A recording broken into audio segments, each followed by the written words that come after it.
9 o'clock at night, January 14th, 1995. A man walks onto the floor of Bally's Park Place Casino Hotel in Atlantic City, carrying a keno ticket worth $100,000, and he is not the one who earned it. Picture that walk for a second. The lights, the noise, the ordinary night shift hum of a casino floor that has no idea what's about to happen at its own counter. Somewhere in that crowd, a man is about to hand over a piece of paper worth more than most people make in 3 years, and he's not even the one who figured out how to rig it. 3,000 miles away, in Nevada, the man who actually built this scheme held a job title that was the exact opposite of what was unfolding in that casino. His name was Ronald Harris. He was one of only 5 people in the state of Nevada authorized to inspect the internal software running electronic slot and keno machines, a technician for the Nevada Gaming Control Board, paid to find precisely the kind of fraud now playing out under his own signature. He knew what the fingerprints of a cheat looked like. He knew because he had been leaving his own for at least 2 years. A state regulator hired to guard the integrity of Nevada's gaming machines had spent 1993 through 1995 building a method to defeat them. Casinos in Las Vegas, Reno, and Lake Tahoe had already paid out money they didn't know was rigged. The New Jersey investigators, watching a nervous man approach a payout counter that night, had no idea they were looking at the downstream result of a state gaming official's work at all. There is no evidence Harris set out to defraud anyone the day he joined the board. What changed wasn't his job title. It was what he came to understand that title was worth, and how few people were positioned to notice if he misused it. How does the person responsible for catching this kind of fraud become the one running it? Not with a single decision. With access first, then testing, then escalation. It's tempting to look for the one moment he crossed a line. The record doesn't really give you that. What it gives you instead is quieter and a little more unsettling. A regular guy, doing a regular job, slowly discovering exactly how much that job was worth if nobody ever checked his word. It starts with what Harris was actually allowed to touch, and what he was allowed to touch was almost everything. Nevada's electronic gaming machines are built to be effectively uncheatable, ever-fied sealed, and periodically audited by the Gaming Control Board's technical division. In the early 1990s, statewide authority to review the software running inside those machines belonged to a small number of people. Harris was one of 5. Sit with that number for a second. 5 people in an entire state trusted to look inside every gaming machine and say, this one's clean. Small enough that if one of them turned, nobody would even think to look. That number matters more than it first appears. It meant Harris could move between casinos with a level of access almost no one else in the state held as a state official whose signature carried regulatory weight. He could examine a machine's internal programming, flag irregularities, and close the case himself. Here's the gap nobody built a safeguard for. No one was auditing the auditor. Think about what that structure assumes. That regulatory trust, once granted, doesn't need to be checked again. Almost every organization still runs on that same assumption today. This is not a story about a hacker breaking into a system from the outside. It is a story about someone already standing inside it, holding a key the system itself had issued him. The Gaming Control Board's technical division covered every licensed casino in the state, and its internal controls were never built to ask what happened when the person checking for fraud was also capable of writing it. The record does not establish exactly when Harris first used that access for something other than its intended purpose. What it does establish is what he built once he did, a tool that turned his legitimate diagnostic work into the delivery method for the crime itself. Later, Nevada Gaming Control Board leadership would acknowledge, on the record, that Harris was among a handful of employees with this reach into the state's electronic games, and that no cross-check existed to catch one of them working against the system, rather than for it. That gap is not speculation. It is the structural condition the rest of this case moves through, and it is about to be tested by a piece of equipment nobody thought to watch. The first method documented in this case didn't involve breaking into a machine at all. It involved the tool Harris was issued to inspect one.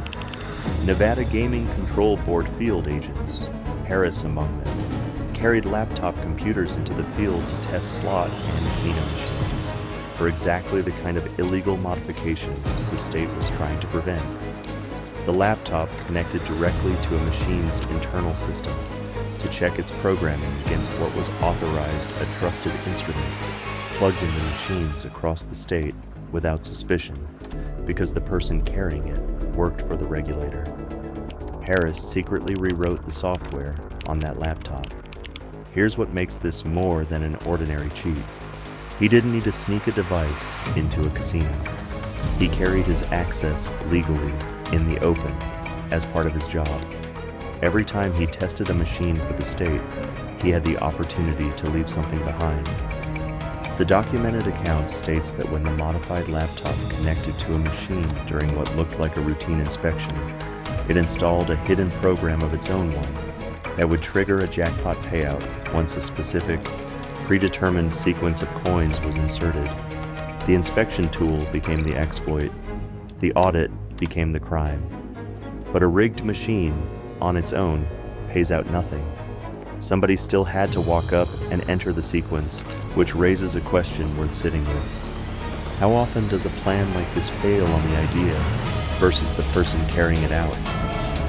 That accomplice was Reed Errol McNeil, whose role was execution, inserting coins in the exact order and count Harris specified at machines Harris had already compromised.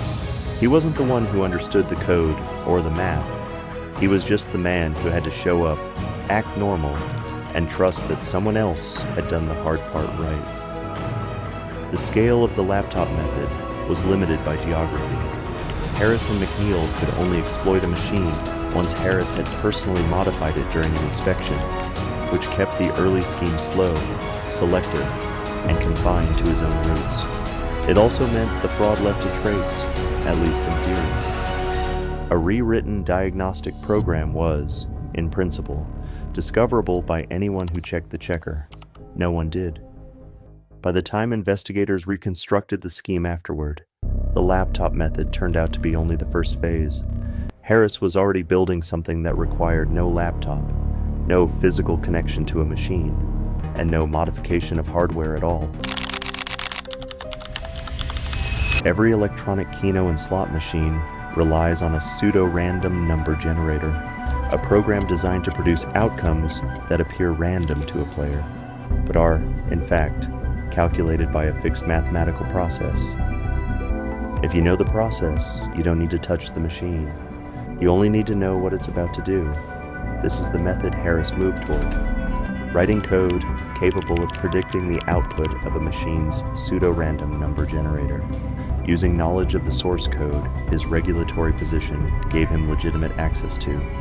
No modified laptop, no physical connection at the moment of the win. Just a prediction made in advance of what a specific machine would produce under specific conditions. That shift changes what kind of evidence the case can even produce. A tampered device can be found and examined. A correct prediction leaves nothing behind except a winning ticket, and a winning ticket alone is not a crime. Casinos pay out winning tickets constantly. The only thing distinguishing Harris's wins from luck was the method behind them, existing entirely inside code and knowledge, not inside the machine itself. This is the point where the record becomes explicit about what made Harris dangerous. His crime required no broken lock, no forged document. It required only what his job had already given him: authorized understanding of exactly how these machines were built to behave. Sit with that for a second. The only thing separating a legitimate jackpot from a crime was something no camera, no auditor, and no casino floor could ever see. By late 1994, the pieces were in place. Harris could predict outcomes. McNeil could execute the sequence.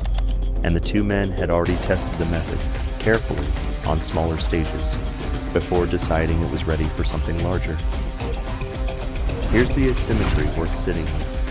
A casino's entire fraud detection apparatus, cameras, floor staff, statistical monitoring of payout ratios was built to catch a cheat interacting with a machine, a device, a marked card, a manipulated lever. None of it was built to catch a man who already knew, mathematically, what the machine intended to do before he ever placed a bet. The fraud didn't happen at the machine. It happened earlier in code, somewhere no casino floor was watching. By the end of 1994, that invisible method had already been tested 3 times, in 3 different cities, for 3 different amounts. None of them big enough to look like anything. That was about to change. If a flaw like this can hide inside a system built by experts, for experts, the real question isn't whether it happened once. It's how many times it's happening right now, in systems you trust completely.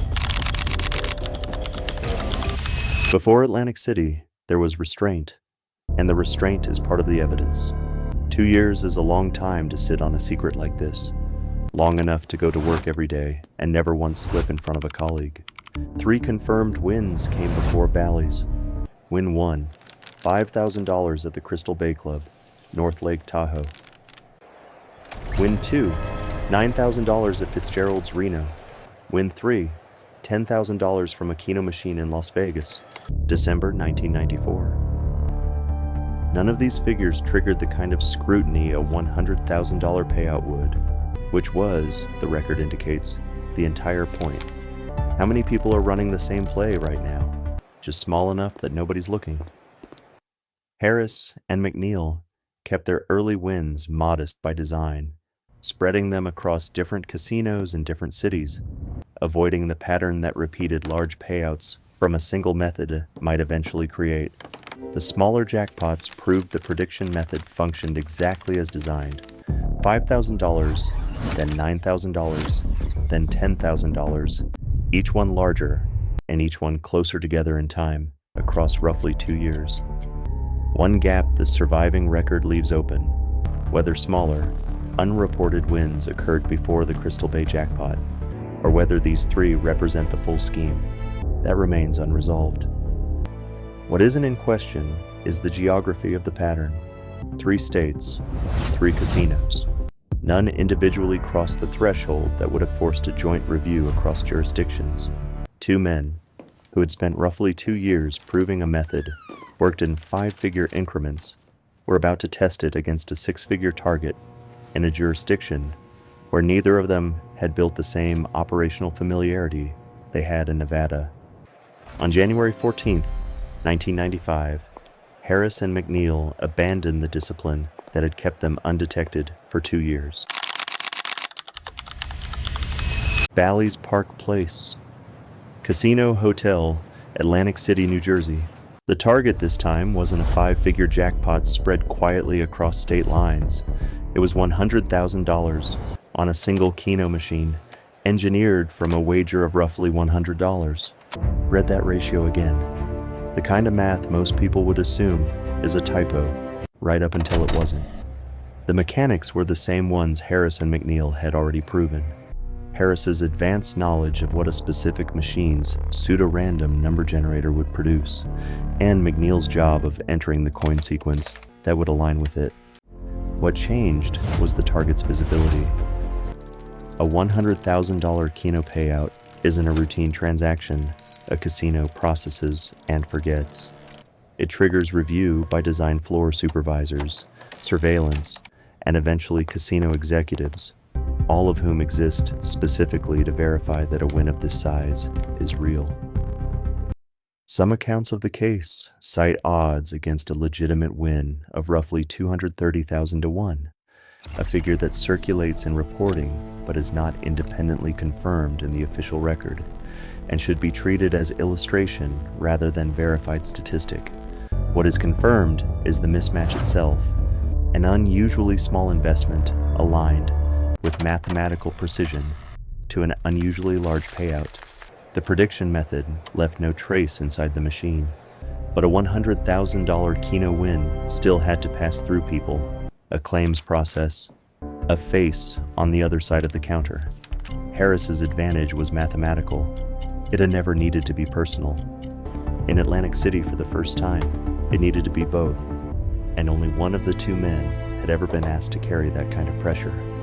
McNeil was the one who had to carry the ticket to the counter and hold up under the kind of scrutiny a $100,000 claim automatically invites.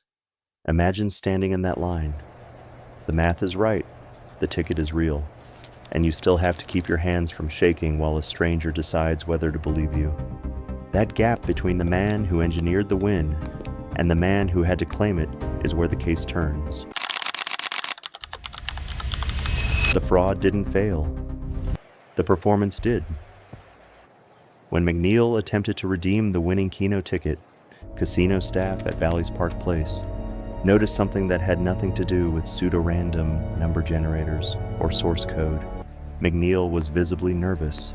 In an industry where large payouts are routine, a claimant's demeanor is itself a data point. This one raised questions before a single technical detail had been examined. Would you have noticed or paid out the ticket? Casino executives flagged the win and contacted New Jersey gaming investigators. The documented timeline shows it began as institutional instinct. Something about this claim didn't match the pattern of an ordinary win, and the people trained to notice that pattern noticed I.T. Harris was arrested on January 15, 1995, in Atlantic City. He was charged, along with McNeil, with attempted theft by deception, conspiracy, and computer theft under a New Jersey division of gaming enforcement docket that would later place both men on the state's list of excluded persons. The charging language was specific. The two men were accused of using proprietary computer software information to attempt to illegally obtain a $100,000 keno jackpot from Bally's Park Place. There's something almost sad about how ordinary the end of it was. 2 years of careful, quiet work, and it comes apart over a shaking hand at a counter. Not a break-in, not a chase. The system that failed to catch Harris for 2 years was not the one that finally caught him. What the arrest confirmed and what it didn't yet explain are two different things. Confirmed. A state gaming regulator had been arrested for cheating the machines he was paid to protect. Not yet explained. How deep the scheme actually went, and what a man in his position would say once the investigation reached him directly. Harris pleaded guilty to charges tied to rigged jackpots across Las Vegas, Reno, and Lake Tahoe. Accounts of the case differ on the exact number of counts involved. Some describe 4, others more than 20, a discrepancy the surviving public record doesn't fully resolve. Even now, nobody agrees on exactly how far it went. That's usually a sign a scheme was built to stay invisible, not just to work. District Judge Peter Breen sentenced Harris to 7 years in prison. The maximum penalty available on the racketeering charge was 20 years and a $25,000 fine. State parole and probation officials had recommended 14. Breen's sentence landed well below both. Harris was eligible for parole after serving 1/3 of his term and was released after roughly 2 years. On February 20th, 1997, Harris was placed on Nevada's list of excluded persons, the Black Book, the first former Gaming Control Board employee ever added to it, barring him permanently from Nevada casino floors, a lifetime exclusion from the industry he was once trusted to police. The Control Board changed its internal procedures afterward, requiring staff to cross-check one another's work. New Jersey required Atlantic City's electronic keno machines to run different code than the same machines used elsewhere in the state. The total amount Harris and McNeil took between 1993 and 1995 was never conclusively established, described in the record only as thousands of dollars across multiple casinos and states. That figure remains open, not because investigators stopped looking, but because a scheme built to leave no trace inside the machine also left no complete accounting of its own reach. Its strongest safeguard had never been a firewall or a checksum. It had been the reputation of the man inspecting it. And maybe that's the part of the story that stays with you longest.